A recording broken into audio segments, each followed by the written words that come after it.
Colin from Circle of Branches here. I just wanted to take a minute. You can see I'm all packed up.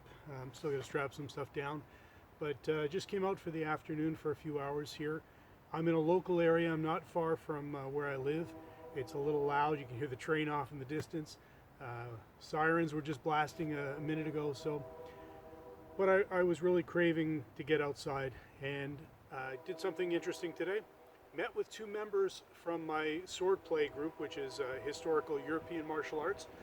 We do long sword fencing. So I met with two members down here. We stayed far apart, but I interviewed them, and I've been doing some interviews to give our people in our group a chance to get to know the other members in the group. So sort of a social experiment in getting people to know each other, and also give me a chance to do some camera work. I'm hoping my camera work 2 months from now looks light years ahead of where it was 2 months ago.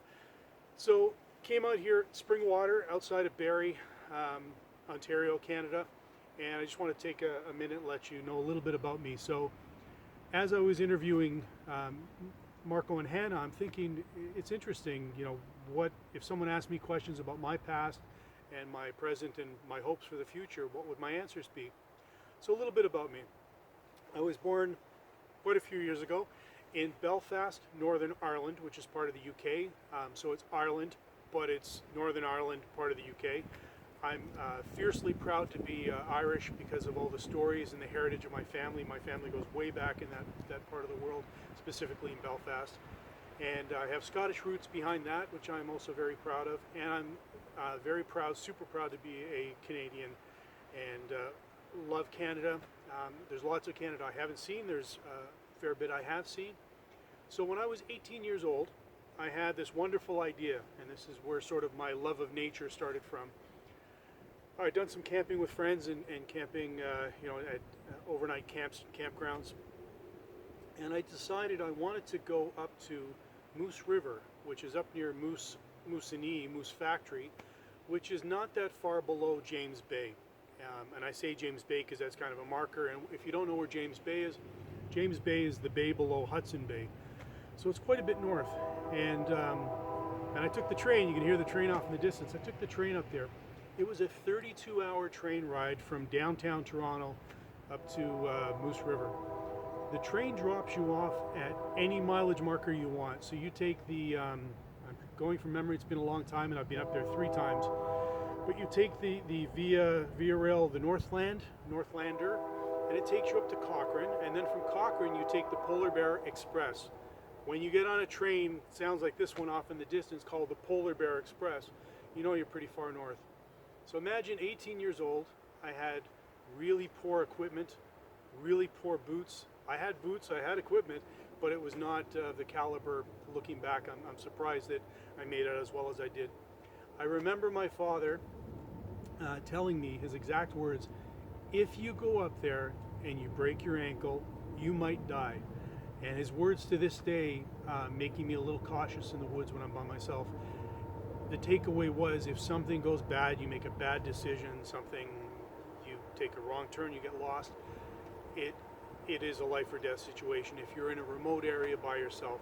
So that's always given me a healthy respect of nature and the outdoors, and how you can learn to move within the outdoors in a safe way, respecting the boundaries of safety, and taking extra steps, precautions, letting people know where you are, mapping out where you are, having a GPS watch.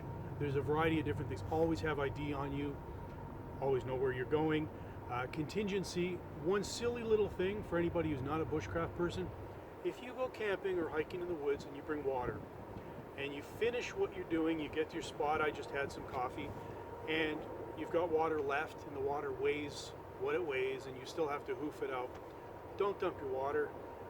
I remember a couple of stories of young guys that dumped their water, headed back to their car 45 minutes away, took a wrong turn, and turned into a nightmare experience where they had no water, they got lost, they were far, far away from their car by the time all was said and done.